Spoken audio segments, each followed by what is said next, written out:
मैं कानपुर का हूँ, सब कुछ बर्दाश्त कर लेता हूँ। आदरणीय कप्तान साहब भी बैठे हैं, कहाँ चले गए क्या? चले गए, चलिए मेरा प्रणाम उनको बोल दीजिएगा। सर, मैंने कप्तान साहब का नाम इसलिए लिया कि मैं पुलिस अधिकारियों का बहुत सम्मान करता हूँ, बहुत इज्जत करता हूँ। मैं बचपन में भी जब मैं छोटा था तो पिताजी ने हमसे कहा कि पुलिस के बड़े अधिकारी बनना तो सपना हमारा पूरा हो जाएगा। सर, मैंने बहुत कोशिश की कि मैं पुलिस में बड़ा अधिकारी बन जाऊं, डीएम साहब, लेकिन मैं नहीं बन पाया। तो मैंने कानपुर में फिर अपना पर्सनल थाना खोल लिया। फिर दरोगा जी ने हमको असली थाना दिखाया। उसके बाद से मैं कवि सम्मेलन में आ गया। पर आप लोगों को मालूम नहीं, औरैया वालों, थाना नाम पता है किसने दिया है? थाना नाम हमारे कानपुर ने दिया है। थाना, चौकी। हमारे यहाँ जब किसी से कुछ कबूल करवाना होता है तो दरोगा एक आदमी को पकड़ के लेके आता है, सिपाही उसको खंबा पकड़ाता है, फिर दरोगा लठ चलाता है, पूछता है तू उस घटना में था? कहता ना, था ना, था ना, वहीं से थाना नाम आया है। तो एक बार आप ताली जोरदार बजा सकते हैं। बहुत अच्छे। चलिए, और औरैया के बारे में बहुत अच्छा पढ़कर गए। औरैया के बारे में अजय भैया बहुत तारीफ करते हैं। भैया, औरैया जिले में हमसे थोड़ा अलग हो सकता है इटावा और कानपुर, लेकिन हरकतों में हम लोग बिल्कुल बराबर हैं। तमाम अजय भैया हमको बुलाते रहते, अद्भुत लोग हैं यहाँ के। सर, एक दिन तो मेरे पेट में दर्द हुआ, मैं अजय भैया घर में रुका था, एक डॉक्टर के पास गया। डॉक्टर साहब से हमने कहा डॉक्टर साहब पेट में दर्द हो रहा, कुछ दवाई लिख दो। डॉक्टर साहब ने सब दवाई लिखी। आधे घंटे बाद फिर हम डॉक्टर के पास गए। हमने कहा डॉक्टर साहब, जो 4 दवाई आपने लिखी है इसमें 3 तो मिल रही है, चौथी वाली दवाई क्यों नहीं मिल रही? तो डॉक्टर साहब ने कहा चौथी वाली दवाई नहीं थी, हमारी पेन की रिफिल खत्म हो गई थी। हम चला के देख रहे थे चलेगी कि नहीं चलेगी। तो हमने कहा डॉक्टर साहब, तुम्हारे चक्कर में पूरे औरैया का परिक्रमा हो गया। अब मेडिकल स्टोर वाले और बड़े वाले, एक मेडिकल स्टोर वाला कहने लगा भैया आज ये दवा खत्म हो गई, कहो तो कल मंगा दें। एक कहने लगा कहो तो इसका सब्स्टिट्यूट दे दें। जो तीसरे ने कहा वो औरैया वाला ही कह सकता है, तो हाथ उठा के ताली बजाना। तीसरे वाले ने कहा पांडे कोरोना की दवा है, कोरोना दोबारा आएगा तभी दवा हम तुमको दे देंगे। तो ये हमारा भाई साहब औरैया है, मैं प्रणाम करता हूँ। देखिए, महिला शक्ति के नाम पर हमारी दीदी हैं, पीछे बैठी हुई हैं, प्रियंका जी हैं, बहुत अच्छा है और होना भी चाहिए। मैं बहुत सम्मान करता हूँ। आप अपनी पत्नियों को सर चारों धाम की यात्राएं कराइए, इनको आप मूवी दिखाने ले जाइए, इनके साथ कभी शॉपिंग मत करना, जीवन भर रोएंगे। मैं रो रहा हूँ। 3 दिन पहले अभी मैं शॉपिंग मॉल में गया, मतलब कानपुर में गया। हमारी पत्नी कहने लगी रोज इस टीवी में उस टीवी में तुम्हें कुछ कपड़े दिलाना है। हमने कहा दिला लो। एक शॉपिंग मॉल में ले गई, दुकान वाले को बुलाया कि भैया कुछ शर्ट दिखाओ। हमारी पत्नी ने हमसे पूछा नीली वाली शर्ट कैसी है? सर, आपने जितने लोग हों अपने कलेजे पे हाथ रख के कसम खाएं, अगर आपकी पत्नी आपसे कोई चीज पूछ ले कैसी है तो आपको डर के मारे कहना पड़ेगा अच्छी है। जलादी जी, सही कह रहा हूं ना मैं? सही कह रहा हूं ना मैं? आपको हाँ में हाँ मिलानी पड़ेगी। तो हमारी पत्नी ने हमसे पूछा नीली वाली शर्ट कैसी है? हमने कहा नीली वाली अच्छी है। कहने की थोड़ी बड़ी है? हमने कहा थोड़ी बड़ी है। कहने की 2 ले लें? हमने कहा 2 ले लो। कहने की 2 लेंगे तो ज्यादा हो जाएगा? हमने कहा ज्यादा हो जाएगा। कहने लगी लेकिन आगे काम आएगी? तो हमने कहा आगे काम आएगी। कहने लगी पीली वाली खिलेगी? हमने कहा पीली वाली खिलेगी। कहने लगी नीली वाली में तुम देवानंद लगोगे? हमने कहा नीली वाली में देवानंद लगेंगे। कहने का सबसे अच्छी हरी वाली लगेगी? हमने कहा हरी वाली का कोई जवाब नहीं है। बोली हरी वाली पसंद है? हमने कहा पसंद है। बोली ले ले? हमने कहा ले लो। सर, हरी वाली शर्ट पैक करा के आए, पहली धुलाई में हरी वाली ने कलर छोड़ दिया। अब वो बेलन लेके हमारे पास आई, कहने लगी मैं 3 घंटे से कह रही थी लाल वाली ले लो। ताली हाथ उठा के बजाओ, नहीं यहीं रहेगा हाथ हमारा। बहुत अच्छे। तो सर ये होता रहता है। देखिए सीडीओ सर की भी तालियां आ गई हैं। अब अधिकारी आप सर क्या जितने बड़े हो जाएं, लेकिन दशा तो सबकी एक ही तरह रहती है। हाँ, सही बता रहा हूं मैं आपको। तो सर, अगर आप पत्नियों से अगर झूठ ना बोलो तो घर में खाना नसीब नहीं होता है। केवल हिंदुस्तान में एक महापुरुष ऐसे थे जिन्होंने अपनी पत्नी से कभी झूठ नहीं बोला, राजा हरिश्चंद्र। राजा हरिश्चंद्र ने, सौरभ भैया, आज तक अपनी पत्नी से कभी झूठ नहीं बोला। सर, उसका कारण यह था कि उनकी पत्नी ने 3 बातें कभी नहीं पूछी। मैं कैसी लग रही हूं, फोन किसका था, कहां से आ रहे हो। ये 3 बातें आपसे भी नहीं पूछी जाएंगी तो आप भी नहीं झूठ बोलोगे। तो आप ताली एक बार बजा सकते हैं जोरदार। तो हमारा उत्तर प्रदेश सर, देखिए वीर रस पे गौरव चौहान ने क्या शानदार शुरुआत करी, पाकिस्तान को खत्म कर देंगे, निपटा देंगे, वो कर देंगे। सर, औरैया का जो वीर रस है वो बड़ा अद्भुत टाइप का है। अजय अंजाम जी हमारे औरैया के साथ, मैंने कहा भैया ये बताओ पाकिस्तान को तुम कैसे निपटाओगे। अब औरैया का आदमी पाकिस्तान को अपनी स्टाइल से कैसे निपटाएगा। मैंने 4 लाइन लिखी। मैंने अजय भैया से पूछा पाकिस्तान को तुम कैसे निपटाओगे। अजय भैया ने मुझे 4 लाइन सुनाई कि मिल जाए हमको आतंकी तो अपने बूते मारेंगे, अपने दम पर, सेल्फ डिपेंड। मिल जाए हमको आतंकी तो अपने बूते मारेंगे, भारत माता के पांव हम छूते छूते मारेंगे, गोली बम राफेल से मारेंगे इनको, बाद में हम सबसे पहले दिल खोल के इनको जूते जूते मारेंगे। तो हम लोग सब ऐसे निपटा देते हैं। देखिए अभी नीरज चोपड़ा ने स्वर्ण पदक जीता भाला फेंकने में। एक वीर रस के कवि ने हमसे कहा भैया अगर यही भाला पाकिस्तान में फेंक दिया जाए पाकिस्तान तो खत्म। हमने कहा इसमें हिंदुस्तान की बेइज्जती है, भाला इतना बड़ा, पाकिस्तान इतना बड़ा। 4 लाइनें मैंने पाकिस्तान को निपटा दिया। अगर वो निपट गया हो तो तालियों का महोत्सव करना कि कपड़े जिस पे टंगते हैं वो कीली फेंक के मारेंगे, कसी हुई ना मिल पाई तो ढीली फेंक के मारेंगे, जो भाला फेंका नीरज ने वो चीन की खातिर रखा है, पाकिस्तान तुमको तो हम तीली फेंक के मारेंगे। तो सर हमारा पाकिस्तान ऐसा ही है। हमसे लोग तुलना करते हैं यार तुम्हारे उत्तर प्रदेश के लोग कितने आलसी, कितने नकारा हैं, हरियाणा के लोगों को देखो ये लोग स्वर्ण पदक जीतते हैं, पंजाब के लोगों को देखो। तो हमने कहा सर हरियाणा के बच्चों में हमारे उत्तर प्रदेश के बच्चों में बहुत अंतर है। हरियाणा का बच्चा सर सुबह 4 बजे जगता है, सबसे पहले जाता है जिम, 4-5 घंटे जिम करता है, मॉर्निंग वॉक करता है, 5-6 किलो फल खाता है, वो सो जाता है। शाम को 6 बजे फिर वो सो के उठता है, फिर वो 2-4 घंटे टहलता है, फल खा के वो सो जाता है। हमारे उत्तर प्रदेश के लड़के औरैया, इटावा, मैनपुरी, कानपुर के सुबह 9:30 बजे सो के उठते हैं, वो भी तब जब उनका बाप उनको लतियाता है। सबसे पहले वो जाता है घर के नजदीक पुलिस चौकी, दरोगा जी के साथ एक सेल्फी लेता है, फेसबुक में पोस्ट करता है, नए चौकी इंचार्ज रामकिशोर कनौजिया भाई साहब का सानिध्य प्राप्त हुआ। होता है ना भाई साहब। फिर वो आके सो जाता है। शाम को 7 बजे सो के उठता है, उसी दरोगा को प्रेशर में लेने के लिए स्पीकर खोल के फोन करता है, दरोगा जी नमस्कार, पहचाना। दरोगा जी समझते हैं गुरु समय तो इसके मुंह न लगो, इस समय तो उसकी लगी हुई है। दरोगा उसका फोन काट देता है। फिर वही दरोगा 12 बजे मारते मारते उसको थाने लेके आता है, आपकी सेल्फी डालता है दरोगा, गुड्डू भैया 100 ग्राम चरस साथ धरे गए। फिर गुड्डू भैया की होती रात भर कुटाई। 3 दिन बाद विधायक जो उसकी पैरवी करते हैं, फिर वो छूट के आते हैं, शहर में सबसे बड़ा भंडारा करवाते हैं, उसके बाद जिला अध्यक्ष बनते हैं। हम कवियों को बैठकर सुनते हैं, ताली बजा सकते हैं।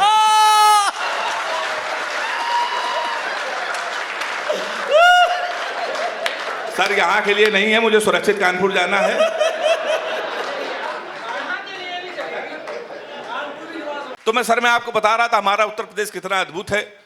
और बहुत अच्छा आपने किया जिलाधिकारी सर, आपने कोई श्रृंगार की कवित्री नहीं बुलाई, पूरे औरैया को भटका के वो चली जाती।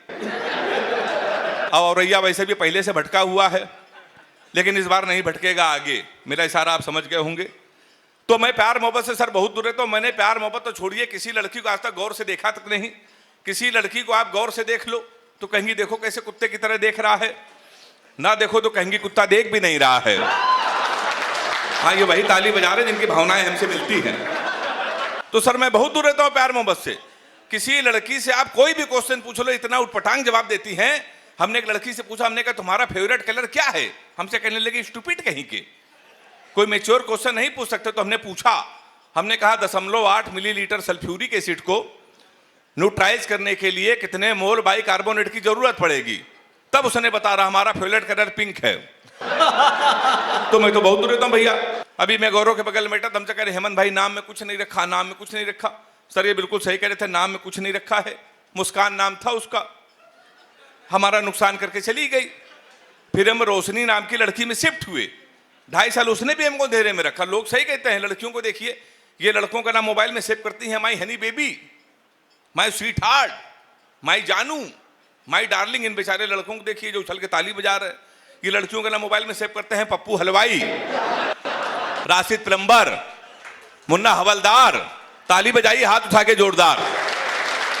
तो हमारे साथ साथ ये अक्सर ही होता रहता है। और हमारी हालत तो ये हो गई है कि एक एक प्रेमिका को बांट कर ले गए, जो नहीं माना उसे डांट कर ले गए, जिस पेड़ पे बांधा था मोहब्बत का धागा नगर निगम वाले उसे भी काट कर ले गए। ये अक्सर होता रहता है सर। अभी मुझे सौभाग्य मिला प्रेमानंद जी के यहाँ, मुझे 3-4 दिन पहले मैं गया, कई करोड़ में वीडियो मेरा वायरल हुआ। अभी एक विषय छिड़ा हुआ है लिविंग रिलेशनशिप, उस पर उन्होंने कहा कि ये नहीं होना चाहिए, पूरा हिंदुस्तान उनके सपोर्ट पे है। 4 लाइन मैंने उनके सपोर्ट पे लिखा है, अगर आपको लगे मैंने बिल्कुल सही लिखा है तो आप ताली बजाना कि ये लिविंग वाले रोल, ये लिविंग वाली लड़कियां इन पुरुषों को भ्रम में डाल देती हैं। लिविंग वाली लड़कियां पुरुषों को भ्रम में डाल देती हैं। कभी कभी लिविंग वाली लड़कियां पुरुषों को भ्रम में डाल देती हैं, ये पुरुषों को निचले क्रम में डाल देती हैं। मूड ठीक हो तो रखती हैं सर पे अपने, अगर मूड से उतर गए तो नीले ड्रम में डाल देती हैं। ये अक्सर होता रहता है। तो सर मैं प्यार मोहब्बत से बहुत दूर रहता हूं। अभी मैं दुबई गया, एक शो होता है अंदाजे बयां, तो मैं जब उसमें गया तो हमारी वाली को पता चला हम दुबई में हैं। उसने हमको फोन किया, कह लगी दुबई में हो? तो हमने कहा हम दुबई में हैं। कह लगी हमारे लिए सोने की चैन ले आना। तो हमने कहा किस खुशी में? कह लगी एक तो दुबई में सोना सस्ता है, जीवन भर में तुमको याद करती रहूंगी। तो हमने कहा पगली हम चैन नहीं लाएंगे फिर भी याद करती रहोगी? उसने पूछा कैसे? हमने कहा जीवन भर सोचोगी हरामखोर से पहली बार कुछ लाने को कहा था, ये वहां से भी खाली आ चला आया है। तो सर मैंने तो सबक ले लिया है, और रैया वालों आप भी ले लो, अपनी प्रेमिका को कभी भी रुलाना नहीं चाहिए, क्योंकि 7-8 हरामखोर उसका आंसू पूछने के लिए हमेशा तैयार रहते हैं। तो सर मैं बहुत दूर रहता हूं। हम लोग सर स्टूडियो सर हम लोग हास्य कवि, हम लोगों को लोग आधा पागल समझते हैं। हाँ, आधा लोग आधा पागल समझते हैं। हम लोगों को गंभीरता से नहीं लेता। हमारी तमाम शादियां आई, केवल ये पता चला लड़का हास्य कवि, रिश्ते वहीं से लौट गए। एक दिन हमारी शादी फाइनल हो गई लखनऊ में। पिताजी ने कहा कि 11 बजे तैयार हो जाना, लड़की को देखने चलना है। हम 11 बजे सूट वूट पहन के नहा धो के तैयार होने वाली पत्नी को देखने जाना था। 11:15 बजे पिताजी का फोन आ गया, कहने लगे बेटा हमको ऑफिस में काम आ गया, हम नहीं जाएंगे, अकेले जाओ, लड़की देखो, शादी फाइनल। एक बात याद रखना, ब्राह्मण घर में पैदा हुए हो बेटा, ये घर की परंपरा है, पहली बार जब किसी के घर जाते हैं खाली हाथ नहीं जाते हैं, कुछ लेके जाए, कुछ लेके चले जाना। अब हम कानपुर के, हम कट्टा लेके चले गए। फिर 2.5 साल बाद जमानत हुई हमारी, सांसद जी ने हमारी जमानत कराई थी, आप पूछ लो, विश्वास न मानो तो। हमारी मतलब सर्वाधिक पैरवी भाई साहब ही करते हैं। फिर हमारी वो भी शादी कैंसिल हो गई। एक दिन सर हमारी शादी बिल्कुल तय हो गई। सारे हमारे अनिल भैया जितने लोग हैं, गौरव भाई, सारे लोग बारात आए थे, बलराम भैया, अजय भैया ने तो वहाँ पे बहुत डांस किया था। भारत और पाकिस्तान का सर मैच था, सेमीफाइनल, 4 साल पहले हमारी शादी। हमने पिताजी से कहा पूरा हिंदुस्तान मैच देख रहा है, हमारी अब शादी कर रहे हो? नहीं माने, कर दी। भारत और पाकिस्तान का सेमीफाइनल मैच, हमारी शादी। हमारे कुछ कानपुर के दोस्त हमारी बारात में डांस कर रहे थे, कान में मोबाइल लगा के भारत पाकिस्तान सेमीफाइनल में थी, कमेंट्री भी सुन रहे थे। दोनों काम एक साथ करे, बारात में डांस कर रहे, कान में मोबाइल लगा कमेंट्री सुन रहे। हम दूल्हे के बीच में सजे थे, घोड़ी के ऊपर बैठे थे। जैसे बारात घर पहुंचने वाले थे, एक लड़का घूम के हमारी तरफ चिल्लाया, बोला छक्का। हम डर गए साहब, हमने कहा कहां छक्का?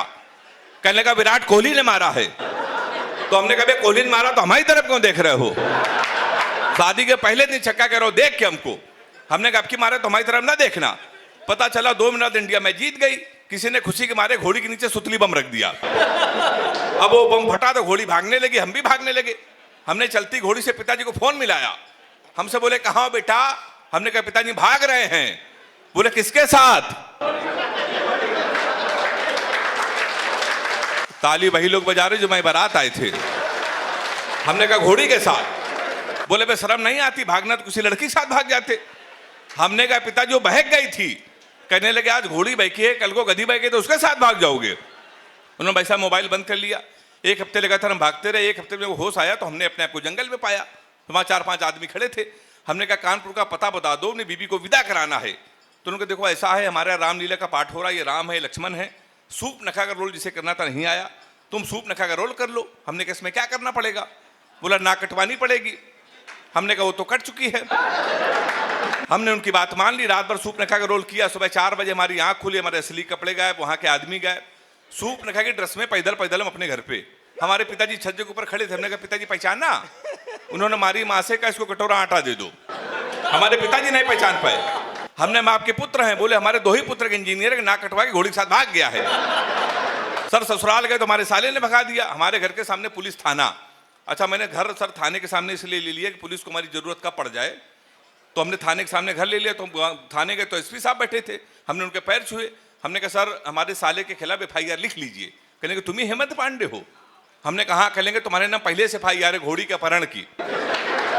तुमको 2 दिन का समय दे रहे हैं, घोड़ी नहीं आई तो तुम जेल चले जाओगे। उत्तर प्रदेश का बड़ा व्यंग, एक टिप्पणी कर रहा हूं, व्यंग समझ में आ जाए तो हाथ उठा के ताली बजा के बताना मेरा व्यंग आप तक पहुंचा। हमने उनके पैर छुए। हमने कहा घोड़ी ढूंढ लाइए।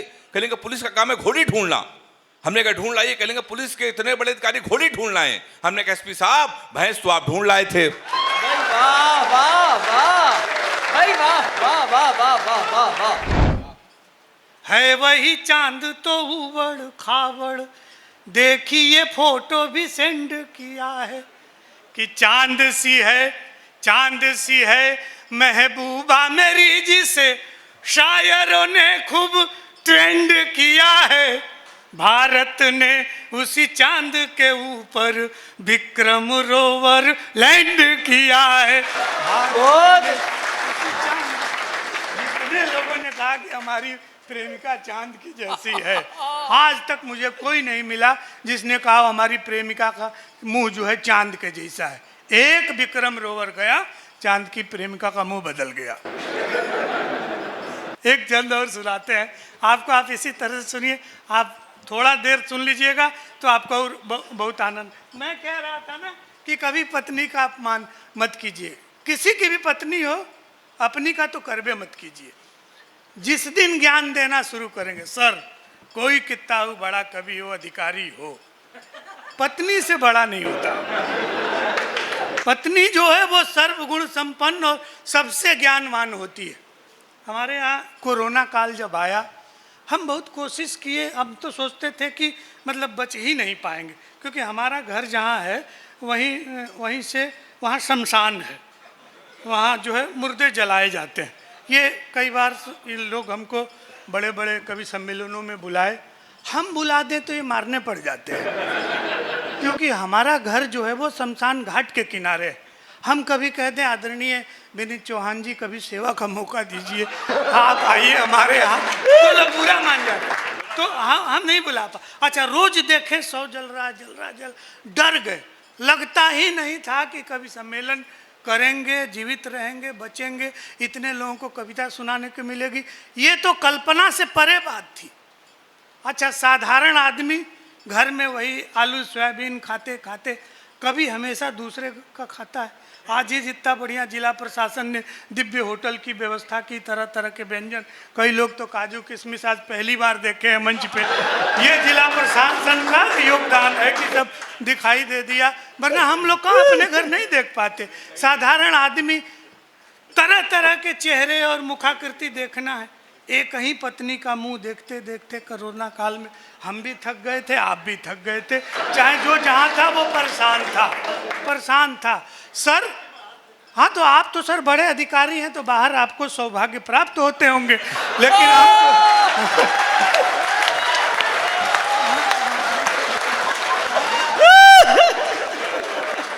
हम ऐसा, मैं बहुत पढ़ा लिखा हूँ और मैं हिंदू विश्वविद्यालय से डॉक्टर, मैं ऐसा कुछ भी ना बोलूँगा जिससे मतलब कहीं से कोई हो। मैं कह रहा हूँ बड़े लोग तो बड़े होते हैं, जिस शहर में जाएं उस शहर में दर्शन कर ले। हमारे जैसे लोग को बस एक ही जगह आश्रित रहना पड़ता है, वही मुँह दे। एक दिन गलती से मुँह से निकल गया, अब वो क्वारंटीन हो गया था और बांस से बांध दिया गया था घर, एक दिन गलती से मुँह से निकल गया, कैसी सब्जी बनाई हो, इसमें तो कोई स्वाद ही नहीं है। पत्नी ने तुरंत क्वारंटीन सेंटर फोन लगाया, हेलो पंडित जी का स्वाद चला गया है। अच्छा, वो आ गए, तुरंत आ भी गए, जो कभी जल्दी समय से नहीं आते वो उस समय आ गए। हम कह रहे हैं कि नहीं भाई ये सब्जी ठीक नहीं है, वो कह रहे नहीं, गलत थोड़े बोलेंगी, वो गलत थोड़े बोलेंगी, पकड़ के जबरदस्ती ले गए। इस देश में 2 लोग सबसे बड़े चरित्रवान हैं, एक हम और एक मोदी जी। हम दोनों व्यक्ति ने अपनी पत्नी को भी गलत दृष्टि से नहीं देखा, आज तक कभी नहीं देखा। और सर जहां क्वारंटीन सेंटर में गए, वहां एक खूबसूरत नर्स आके कह रही है, पंडित जी कितने लोगों के संपर्क में आए हैं?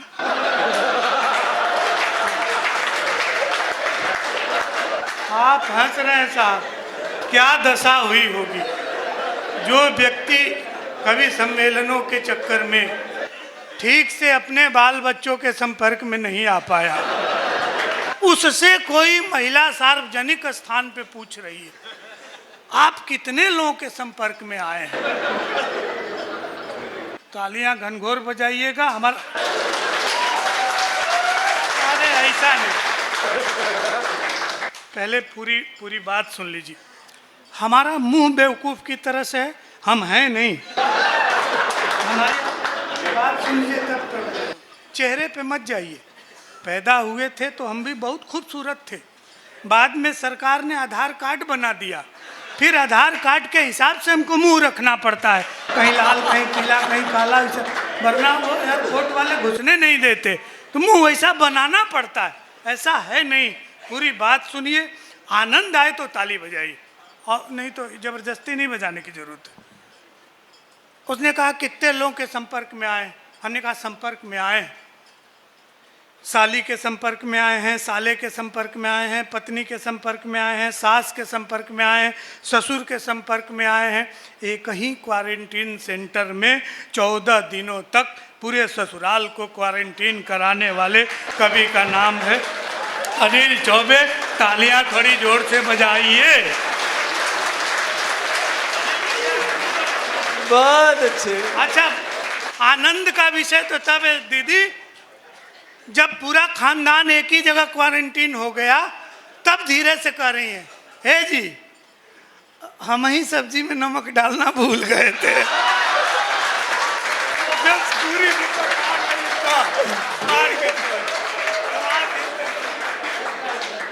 देशभक्ति से हास्य, हालांकि ये भी विपरीत है, हो नहीं सकता।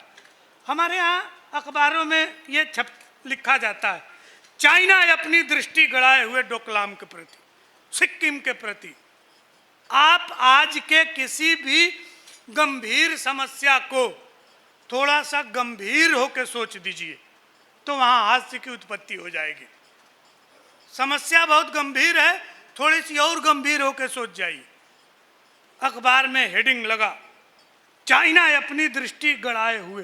अब गंभीरता से सोचिए, जिस चाइना की खुद की आंख खुद नहीं दिखाई देती, इतनी छोटी छोटी आंख, वो डोकलाम और सिक्किम के प्रति आंख गड़ाए हुए। ये राष्ट्रीय न्यूज है। चाइना का जो वीर, नेशनल राष्ट्रीय वीर, उसकी हाइट 4 फीट 3 इंच, इससे बड़ा कोई चाइनीज पैदा ही नहीं हुआ। गलती से कोई 5 फीट 7 इंच का दिख जाए तो समझिए अपने पूर्वज तीर्थ यात्रा पे चाइना गए हुए थे, कोई आ नहीं सकता। अब एक छंद आपको सुनाता हूँ, आप बड़े लोग हैं, देखिए। अच्छा, हम कहना भूल गए, थोड़ी ताली बजा दीजिए। आप एक छंद सुनिए और आनंद लीजिएगा। प्रयोग देखिए, 2 युग को एक युग में मिलाता हूं, त्रेता और कलयुग। बात सार्थक होगी, आप पकड़िएगा, जरूर पकड़िएगा, आपको आनंद आएगा। कि बटन सी आंख बीच चाइनीज नाक तेरी। आप देखिए, मैं पढ़ रहा हूं, पीछे कवि कितने सावधान होकर सुन रहे हैं। डीएम साहब जैसे मनरेगा के मजदूर बैठे हो, मजदूरी खत्म होगी, लिफाफा लेके वापस जाएंगे। बाकी लोग भी पढ़ रहे थे, तो आप हमारी भूमिका कैमरे में देख लीजिएगा। मैं उन कविताओं पे ताली बजा रहा था जो कविताएं थी ही नहीं।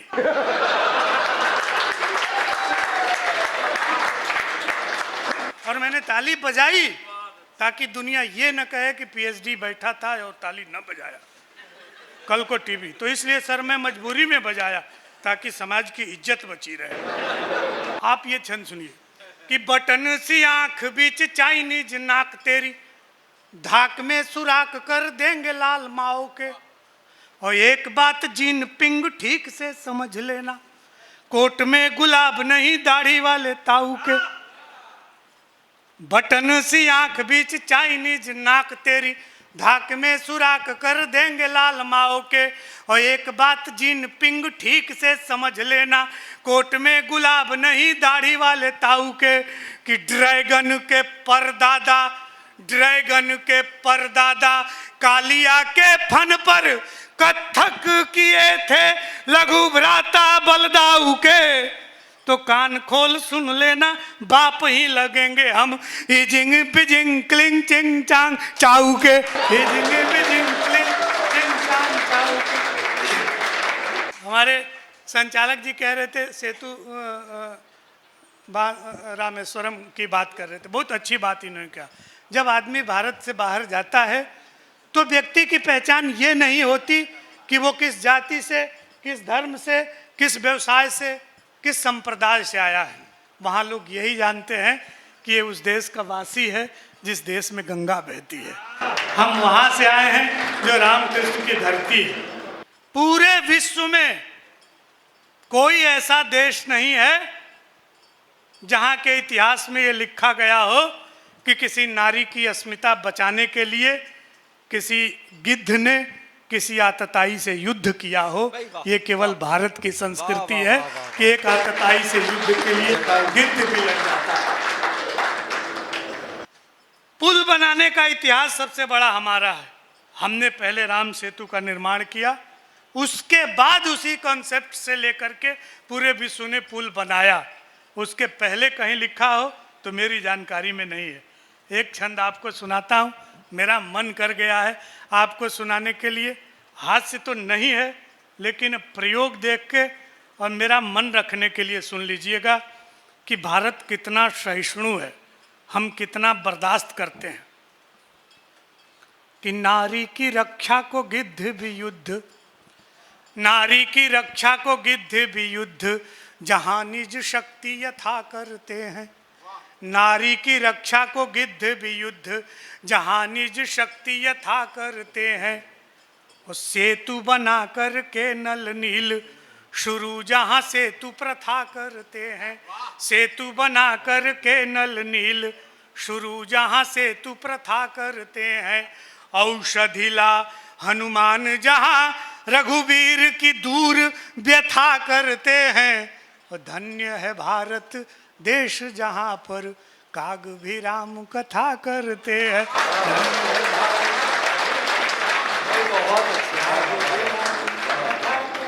आदरणीय बैठिए, आपको एक प्यारा छंद सुनाते। हमारे यहाँ जो है कि किसी ने नौकरी नहीं की और कोई बेवकूफ पैदा नहीं हुआ और कोई भूखों नहीं मरा, जितने मरे सब खाके मरे। ये हमारा वरदान है। जब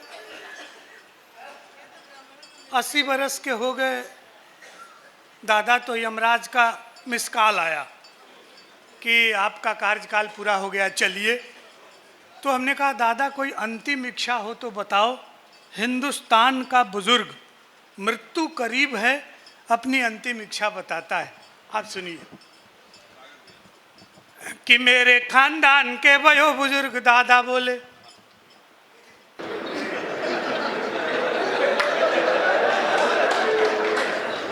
ऐसे नहीं होता है कि इतना बड़ा कभी खड़ा हो और आप सर स्वागत है सर, आइए सर। सर सुनिएगा, मेरा नाम अनिल चौबे है। मैंने हिंदू विश्वविद्यालय से साहित्य में पीएचडी की है। मैं अपनी प्रशंसा कर रहा हूँ। 12 बार केवल दुबई गया हूँ। एक ही मंच पे 12 बार चुंडी चंदन लगा के जाने का विश्व रिकॉर्ड मेरे नाम है। और लगभग 22 देशों की यात्रा हमने की है। छोटे मोटे चैनलों पे मैं नहीं आता हूँ। कविता सुनिए कि मेरे खानदान के वयो बुजुर्ग दादा बोल। हम अपनी प्रशंसा बीच बीच में करते रहेंगे क्योंकि दूसरे तो करेंगे नहीं, इसलिए हम खुद करेंगे। आपको सुनना पड़ेगा, मजबूरी है सबकी, सुने तो हमारी भी सुनिए। कि मेरे खानदान के वयो बुजुर्ग दादा बोले, प्रतिदिन गंगा में नहाना चाहता हूँ मैं, और बाकी बचे जीवन को भोले की शरण जाके राम राम जप के गंवाना चाहता हूँ मैं। कि जैसे तैसे मेरी बीत गई है जवानी, आशा राम सा बुढ़ापा न बिताना चाहता हूँ मैं। और मेरी अंतिम इच्छा है बस एक बार राधे माँ को गोद में उठाना चाहता हूँ।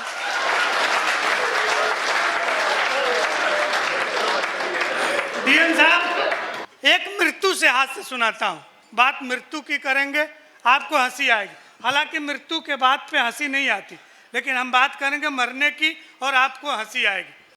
आप जो मोबाइल लेके, ऐसा नहीं है, इतना खूबसूरत भी नहीं हूँ कि आप खींच रहे हैं किसी को दिखाने के लिए। और गलती से आपने यदि इस फोटो को कहीं दूसरे जगह भेजा तो वो हमसे प्रभावित हो जाएंगी, फिर फेसबुक पे उनका फ्रेंड रिक्वेस्ट आएगा, आप खाली हाथ हो जाएंगे। तो आप ऐसा न करें, तो हमारी कविता के चक्कर में अपनी ज़िंदगी बर्बाद कर रहे हैं। आप जहाँ लगे हैं वहीं लगे रहिए, यहाँ हंसते रहिए, ताली बजाते रहिए। हम बड़े कवि हैं, डिस्टर्ब न कीजिए, थोड़ी सी ताली बजा दीजिए, थोड़े से पे हमारा काम चल रहा है। तो सर, गांव में टेलीविज़न खरीदा गया, बाबूजी टीवी देखने बैठे। आप प्रयोग देखिएगा, आनंद लीजिएगा। आप मतलब प्रबुद्ध लोग हैं, बड़े लोग हैं, मैं सुना रहा हूँ, सुनिए। कि नया नया टीवी जब घर में खरीदा गया, हाथ में रिमोट ले पसर गए बाबूजी। सर, हमारा शब्द देखिएगा, प्रयोग देखिएगा, आपको बहुत आनंद आए। बैठने और पसरने में अंतर है। हाँ, मैं समझ रहा हूँ। तो जैसे ये सब बैठे हैं और जैसे हमारे सांसद महोदय हैं, तो जैसे बैठे, ये फैल के बैठना होता है। मतलब नहीं, आप इसको गलत समझ रहे हैं। घर का जो मालिक होता है, जो मुखिया होता है, जो मालिकाने हक से बैठता है, उसको पसर के बैठना बोलते हैं। आप शब्द का अनर्थ न लगाइए, अर्थ से आनंद लीजिए। कि नया नया टीवी जब घर में खरीदा गया, हाथ में रिमोट ले पसर गए बाबूजी। और 4 बजे भोर से ही धर्म की बात सुन आस्था की नदी में उतर गए बाबूजी। कि वसन विहीन तन तरुणी का देख देख केश रंगवा कर संवर गए बाबूजी।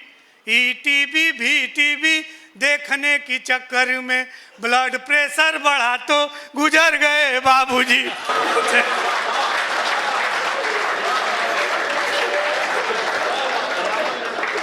सर, ये 3 वायरल कवियों को देखिए। हम कह रहे हैं माइक से गुजर गए बाबूजी, ये तीनों इधर से कह रहे हैं वाह वाह बहुत बड़े बात। ये कितने, मतलब हम लोग का कवि सम्मेलनीय प्रेम कितना बड़ा है कि हम माइक से कह रहे हैं बाबूजी गुजर गए, इधर से कह रहे हैं वाह वाह बहुत अच्छे, क्योंकि बाबूजी गुजर गए, ये बहुत अच्छे। एक छंद और सुनाता हूँ, आप बहुत आनंददायक बढ़िया तरीके से सुन रहे हैं, इतना ही काफ़ी है। हम जब पहली बार दुबई गए तो एक शेख साहब ने कहा, पंडित जी शराब पे सुनाइए। हमको लगा हम ही से क्यों कह रहा है शराब पे सुनाइए। हम कहें शराब में नशा है, तो कहे तुमको कैसे पता है। अच्छा, न सुनाए तो पूरा काव्य तो धर्म आड़े आ जाता है। हमने बीच का रास्ता अपनाया। आप आनंद लीजिएगा, और आपको भी मतलब एक ज्ञान तो देना नहीं चाहिए, लेकिन ज्ञान की बात है, बता दे रहे हैं। जिंदगी में चाहे कितना भी विषम परिस्थिति हो, सकारात्मकता का त्याग मत कीजिए, हमेशा सकारात्मक रहिए। जीवन आनंद ही आनंद है।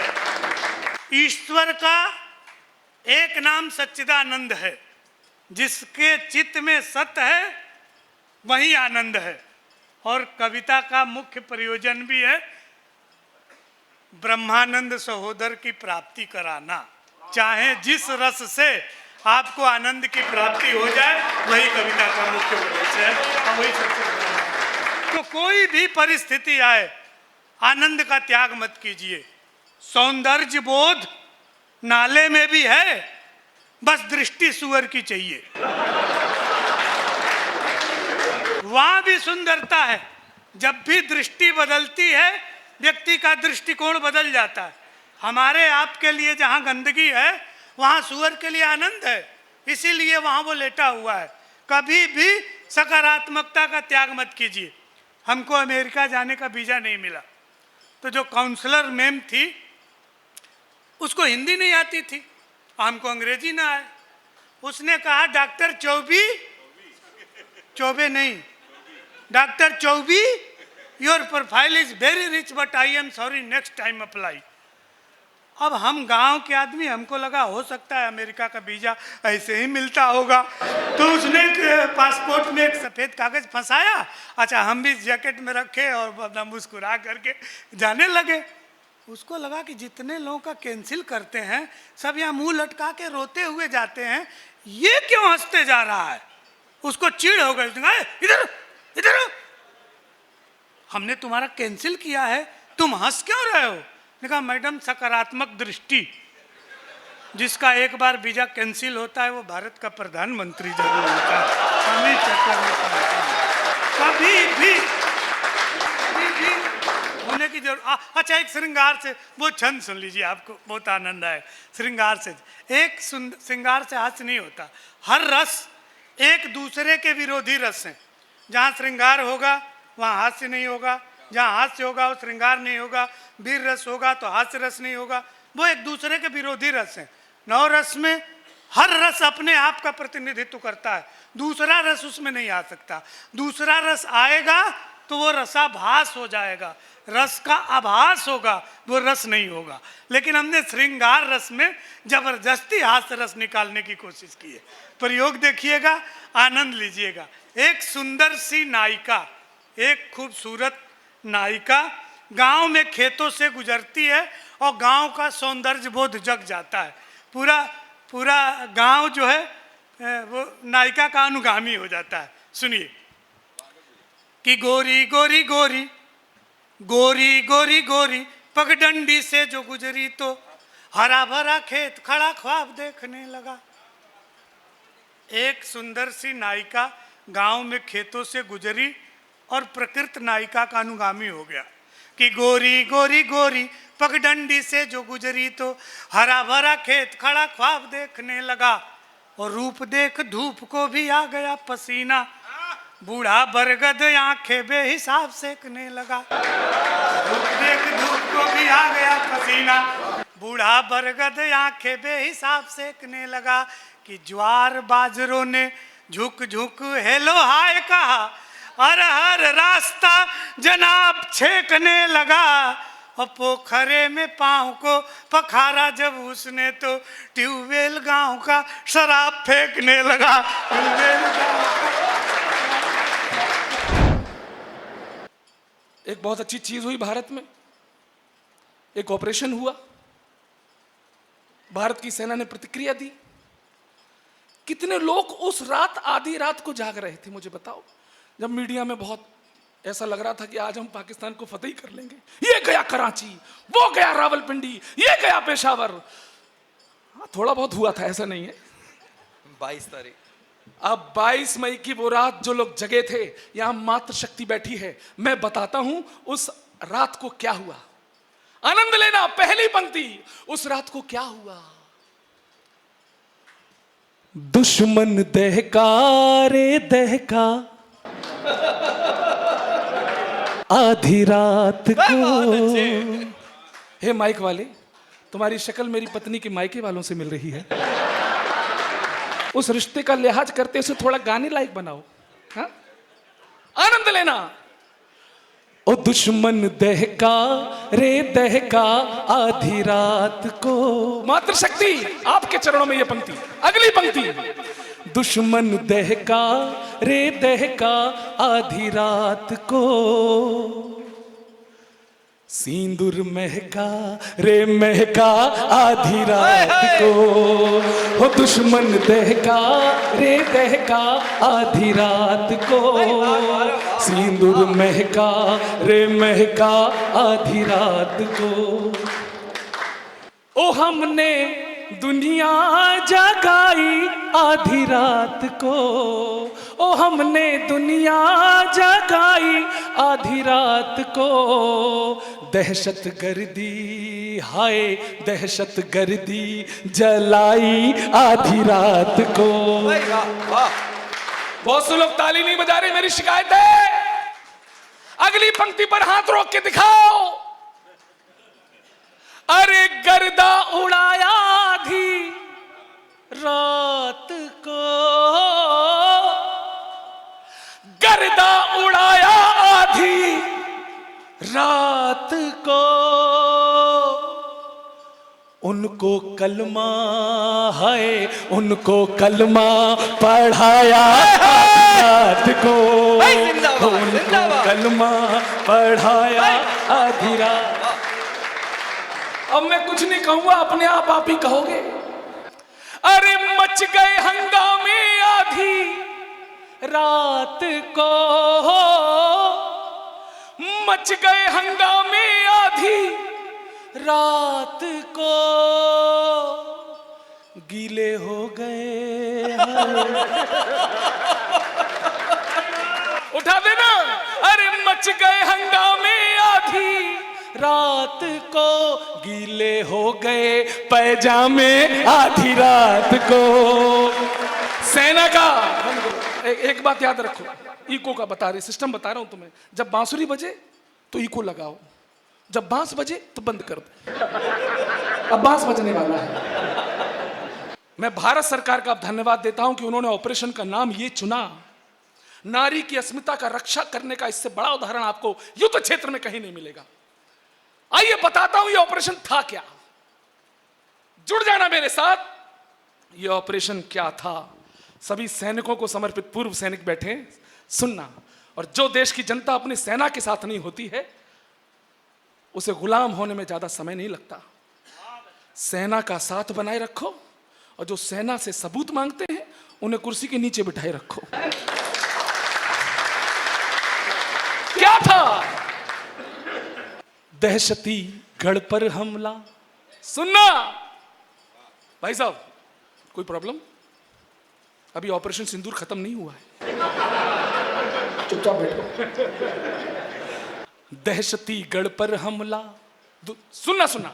दहशती गढ़ पर हमला, तड़ातड़ जड़ पर हमला, दुष्ट अजहर पर हमला, हाफिजी घर पर हमला, दुष्ट अजहर पर हमला, हाफिजी घर पर हमला, जिहादी सोच पे हमला, गिद्ध की चोंच पे हमला, जिहादी सोच पे हमला, गिद्ध की चोंच पे हमला, पाप के धुर पर हमला, बहावलपुर पर हमला, पाप के धुर पर हमला, बहावलपुर पर हमला।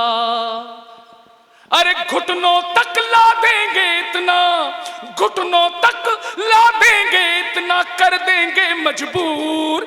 ऑपरेशन सिंदूर ये है ऑपरेशन सिंदूर, अरे ऑपरेशन सिंदूर ये है ऑपरेशन सिंदूर। भाई बहुत अच्छे गौरव। ये बदला है बिलक बिलक कर टूटे चूड़ी कंगन का, ये बदला है जली हुई तुलसी के रोते आंगन का। फिर से साथ देना हो रैया। अरे ये बदला है भारत माँ की आंख से बहते पानी का, ये बदला है भारत माँ की आंख से बहते पानी का। अरे ये बदला है मुट्ठी भींचे हर एक हिंदुस्तानी का, ये बदला है मुट्ठी भींचे हर एक हिंदुस्तानी का।